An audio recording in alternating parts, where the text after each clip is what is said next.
Welcome to ican, Big Book for Alcoholics Anonymous, Chapter 3, More About Alcoholism. Most of us have been unwilling to admit we were real alcoholics. No person likes to think he is bodily and mentally different from his fellows. Therefore, it is not surprising that our drinking careers have been characterized by countless vain attempts to prove we could drink like other people. The idea that someday he will control and enjoy his drinking is the great obsession of every abnormal drinker. The persistence of this illusion is astonishing. Many pursue it into the gates of insanity or death. We learned that we had to fully concede to our innermost selves that we were alcoholics. This is the first step in recovery. The delusion that we are like other people, or presently may be, has to be smashed. We alcoholics are men and women who have lost the ability to control our drinking. We know that no real alcoholic ever recovers control. All of us felt at times that we were regaining control, but such intervals, usually brief, were inevitably followed by still less control, which led in time to pitiful and incomprehensible demoralization. We are convinced to a man that alcoholics of our type are in the grip of a progressive illness. Over any considerable period we get worse, never better. We are like men who have lost their legs. They never grow new ones. Neither does there appear to be any kind of treatment which will make alcoholics of our kind like other men. We have tried every imaginable remedy. In some instances there has been brief recovery, followed always by a still worse relapse. Physicians who are familiar with alcoholism agree there is no such thing as making a normal drinker out of an alcoholic. Science may one day accomplish this, but it hasn't done so yet, despite all we can say. Many who are real alcoholics are not going to believe they are in that class. By every form of self-deception and experimentation, they will try to prove themselves exceptions to the rule, therefore non-alcoholic. If anyone who is showing inability to control his drinking can do the right about face and drink like a gentleman, our hats are off to him. Heaven knows, we have tried hard enough and long enough to drink like other people. Here are some of the methods we have tried. Drinking beer only, limiting the number of drinks. Never drinking alone, never drinking in the morning, drinking only at home. Never having it in the house, never drinking during business hours, drinking only at parties. Switching from scotch to brandy, drinking only natural wines. Agreeing to resign if ever drunk on the job, taking a trip, not taking a trip, swearing off forever with and without a solemn oath, taking more physical exercise, reading inspirational books, going to health farms and sanitariums, accepting voluntary commitment to asylums. We could increase the list ad infinitum. We do not like to pronounce any individual as alcoholic, but you can quickly diagnose yourself. Step over to the nearest barroom and try some controlled drinking. Try to drink and stop abruptly. Try it more than once. It will not take long for you to decide. If you are honest with yourself about it, it may be worth a bad case of jitters if you get a full knowledge of your condition, though there is no way of proving it. We believe that early in our drinking careers most of us could have stopped drinking. But the difficulty is that few alcoholics have enough desire to stop while there is yet time. We have heard of a few instances where people who showed definite signs of alcoholism were able to stop for a long period because of an overpowering desire to do so.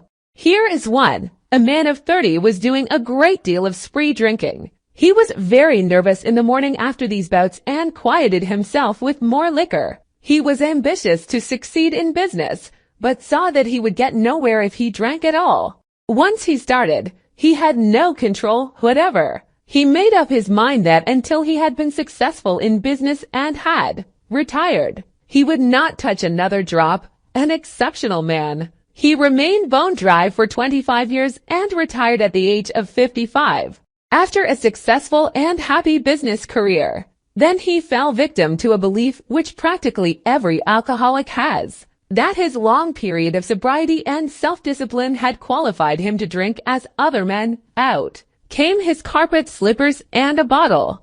In 2 months he was in a hospital, puzzled and humiliated. He tried to regulate his drinking for a while, making several trips to the hospital meantime. Then, gathering all his forces, he attempted to stop altogether and found he could not.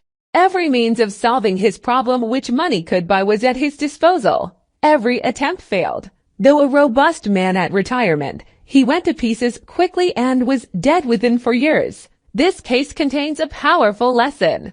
Most of us have believed that if we remained sober for a long stretch, we could thereafter drink normally. But here is a man who at 55 years found he was just where he had left off at 30. We have seen the truth, demonstrated again and again. Once an alcoholic, always an alcoholic, commencing to drink after a period of sobriety. We are in a short time as bad as ever. If we are planning to stop drinking, there must be no reservation of any kind, nor any lurking notion that someday we will be immune to alcohol. Young people may be encouraged by this man's experience to think that they can stop, as he did, on their own willpower. We doubt if many of them can do it, because none will really want to stop, and hardly one of them, because of the peculiar mental twist already acquired, will find he can win out. Several of our crowd, men of 30 or less, had been drinking only a few years, but they found themselves as helpless as those who had been drinking 20 years. To be gravely affected, one does not necessarily have to drink a long time nor take the quantities some of us have. This is particularly true of women. Potential female alcoholics often turn into the real thing and are gone beyond recall in a few years. Certain drinkers, who would be greatly insulted if called alcoholics, are astonished at their inability to stop. We, who are familiar with the symptoms, see large numbers of potential alcoholics among young people everywhere, but try and get them to see it. As we look back, we feel we had gone on drinking many years beyond the point where we could quit on our willpower. If anyone questions whether he has entered this dangerous area, let him try leaving liquor alone for 1 year. If he is a real alcoholic and very far advanced, there is scant chance of success. In the early days of our drinking, we occasionally remained sober for a year or more, becoming serious drinkers again later. Though you may be able to stop for a considerable period, you may yet be a potential alcoholic. We think few, to whom this book will appeal, can stay dry anything like a year. Some will be drunk the day after making their resolutions, most of them within a few weeks. For those who are unable to drink moderately, the question is how to stop altogether. We are assuming, of course, that the reader desires to stop. Whether such a person can quit upon a non-spiritual basis depends upon the extent to which he has already lost the power to choose whether he will drink or not. Many of us felt that we had plenty of character. There was a tremendous urge to cease forever, yet we found it impossible. This is the baffling feature of alcoholism as we know it, this utter inability to leave it alone, no matter how great the necessity or the wish. How then shall we help our readers determine, to their own satisfaction, whether they are one of us? The experiment of quitting for a period of time will be helpful, but we think we can render an even greater service to alcoholic sufferers and perhaps to the medical fraternity. So we shall describe some of the mental states that precede a relapse into drinking, for obviously, this is the crux of the problem. What sort of thinking dominates an alcoholic who repeats time after time the desperate experiment of the first drink? Friends who have reasoned with him after a spree which has brought him to the point of divorce or bankruptcy are mystified when he walks directly into a saloon. Why does he? Of what is he thinking? Our first example is a friend we shall call Jim. This man has a charming wife and family. He inherited a lucrative automobile agency. He had a commendable World War record. He is a good salesman.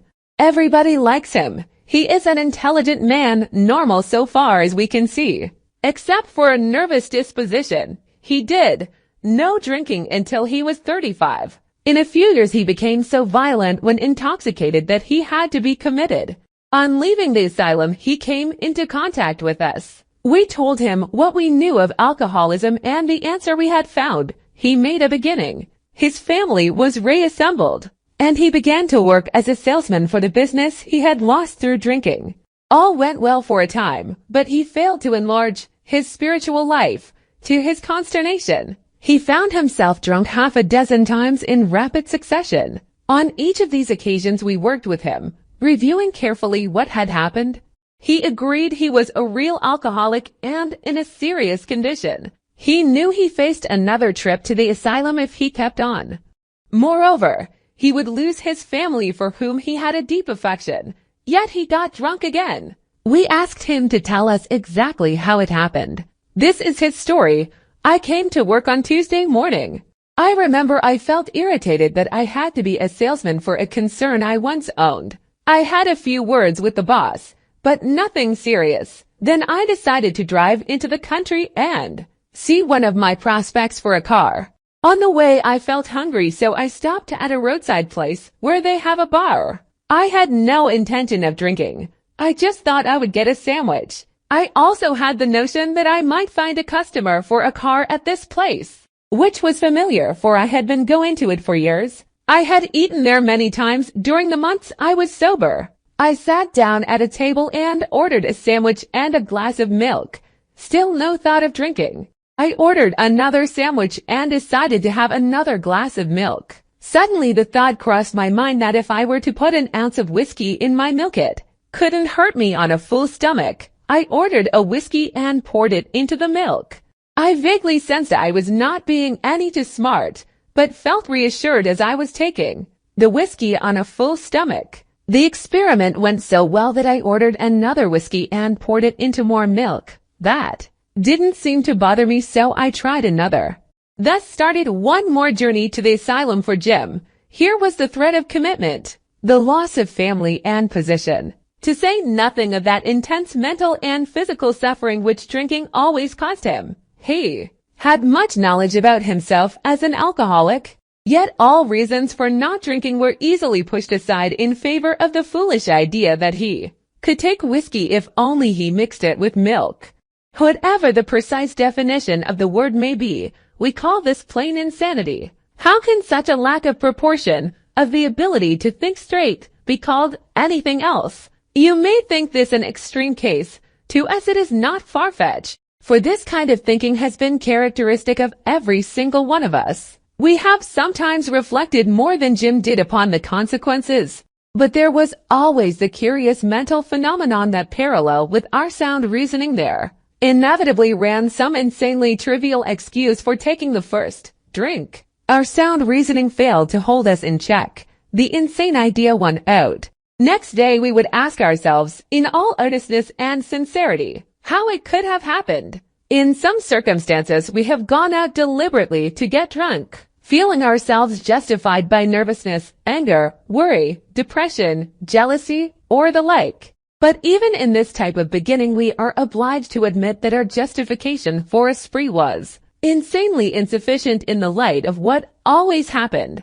We now see that when we began to drink deliberately, instead of casually, there was little serious or effective thought during the period of premeditation of what the terrific consequences might be. Our behavior is as absurd and incomprehensible with respect to the first drink as that of an individual with a passion, say, for jaywalking.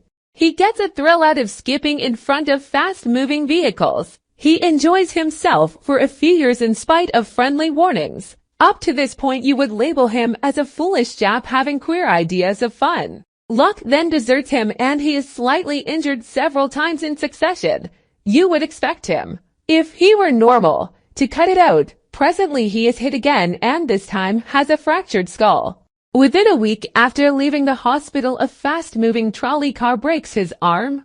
He tells you he has decided to stop jaywalking for good, but in a few weeks he breaks both legs. Through the years this conduct continues, accompanied by his continual promises to be careful or to keep off the streets altogether. Finally, he can no longer work.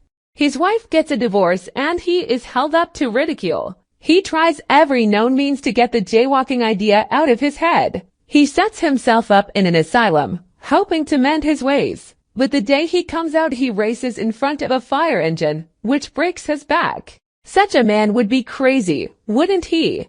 You may think our illustration is too ridiculous, but is it? We, who have been through the ringer, have to admit if we substituted alcoholism for jaywalking, the illustration would fit us exactly.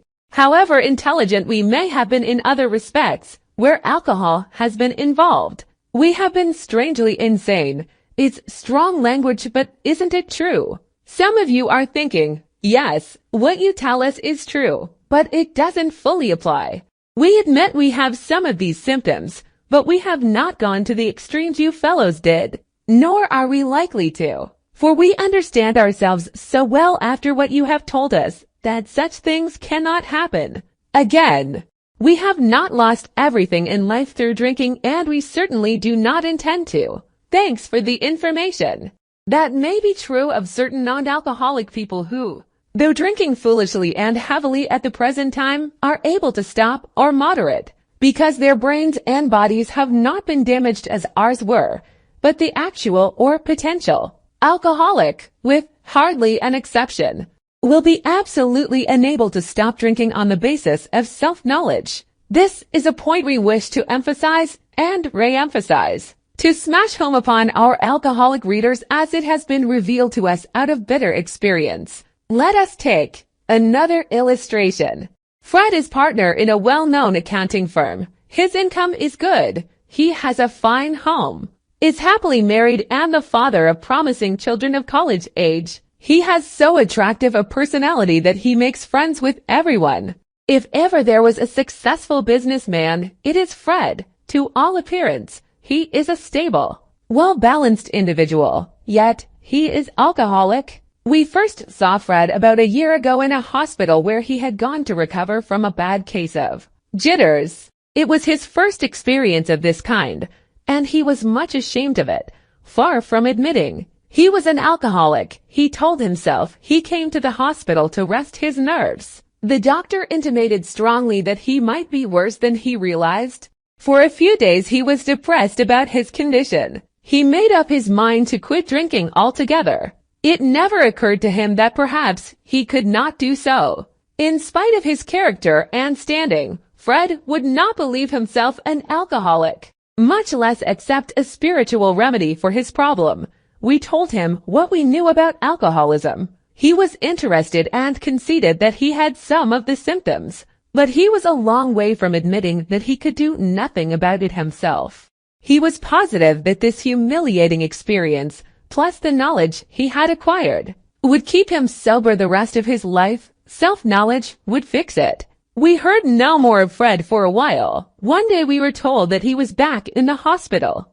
This time he was quite shaky. He soon indicated he was anxious to see us. The story he told is most instructive, for here was a chap absolutely convinced he had to stop drinking, who had no excuse for drinking, who exhibited splendid judgment and determination in all his other concerns, yet was flat on his back nevertheless. Let him tell you about it. I was much impressed with what you fellows said about alcoholism, and I frankly did not believe it would be possible for me to drink again. I rather appreciated your ideas about the subtle insanity which precedes the first drink, but I was confident it could not happen to me after what I had learned. I reasoned I was not so far advanced as most of you fellows, that I had been usually successful in licking my other personal problems, and that I would therefore be successful where you men failed. I felt I had every right to be self-confident, that it would be only a matter of exercising my willpower and keeping on guard. In this frame of mind, I went about my business, and for a time all was well. I had no trouble refusing drinks, and began to wonder if I had not been making too hard work of a simple matter. One day I went to Washington to present some accounting evidence to a government bureau. I had been out of town before during this particular dry spell, so there was nothing new about that. Physically, I felt fine. Neither did I have any pressing problems or worries. My business came off well. I was pleased and knew my partners would be too. It was the end of a perfect day, not a cloud on the horizon. I went to my hotel and leisurely dressed for dinner. As I crossed the threshold of the dining room, the thought came to mind that it would be nice to have a couple of cocktails with dinner. That was all, nothing more. I ordered a cocktail and my meal. Then I ordered another cocktail. After dinner, I decided to take a walk. When I returned to the hotel, it struck me a highball would be fine before going to bed. So I stepped into the bar and had one. I remember having several more that night and plenty next morning. I have a shadowy recollection of being in an airplane, bound for New York, and of finding a friendly taxi cab driver at the landing field instead of my wife. The driver escorted me about for several days. I know little of where I went or what I said and did. Then came the hospital with unbearable mental and physical suffering. As soon as I regained my ability to think, I went carefully over that evening in Washington. Not only had I been off guard, I had made no fight whatever against the first drink. This time I had not thought of the consequences at all. I had commenced to drink as carelessly as though the cocktails were ginger ale. I now remembered what my alcoholic friends had told me, how they prophesied that if I had an alcoholic mind, the time and place would come I would drink again. They had said that though I did raise a defense, it would one day give way before some trivial reason for having a drink. Well, just that did happen and more. For what I had learned of alcoholism did not occur to me at all. I knew from that moment that I had an alcoholic mind. I saw that willpower and self-knowledge would not help in those strange mental blank spots. I had never been able to understand people who said that a problem had them hopelessly defeated. I knew then it was a crushing blow. 2 of the members of Alcoholics Anonymous came to see me. They grinned, which I didn't like so much, and then asked me if I thought myself alcoholic and if I were really licked this time. I had to concede both propositions. They piled on me heaps of evidence to the effect that an alcoholic mentality, such as I had exhibited in Washington, was a hopeless condition. They cited cases out of their own experience by the dozen. This process snuffed out the last flicker of conviction that I could do the job myself. Then they outlined the spiritual answer and program of action which 100 of them had followed successfully. Though I had been only a nominal churchman, their proposals were not intellectually hard to swallow, but the program of action, though entirely sensible, was pretty drastic. It meant I would have to throw several lifelong conceptions out of the window. That was not easy, but the moment I made up my mind to go through with the process, I had the curious feeling that my alcoholic condition was relieved, as in fact it proved to be. Quite as important was the discovery that spiritual principles would solve all my problems. I have since been brought into a way of living infinitely more satisfying and, I hope, more useful than the life I lived before. My old manner of life was by no means a bad one, but I would not exchange its best moments for the worst I have now. I would not go back to it even if I could. Fred's story speaks for itself. We hope it strikes home to thousands like him. He had felt only the first nip of the ringer. Most alcoholics have to be pretty badly mangled before they really commence to solve their problems. Many doctors and psychiatrists agree with our conclusions. One of these men, staff member of a world-renowned hospital, recently made this statement to some of us. What you say about the general hopelessness of the average alcoholic's plight is, in my opinion, correct. As to 2 of you men, whose stories I have heard, there is no doubt in my mind that you were 100% hopeless, apart from divine help. Had you offered yourselves as patients at this hospital, I would not have taken you, if I had been able to avoid it. People like you are too heartbreaking, though not a religious person. I have profound respect for the spiritual approach in such cases as yours. For most cases, there is virtually no other solution. Once more, the alcoholic at certain times has no effective mental defense against the first drink. Except in a few rare cases, neither he nor any other human being can provide such a defense. His defense must come from a higher power.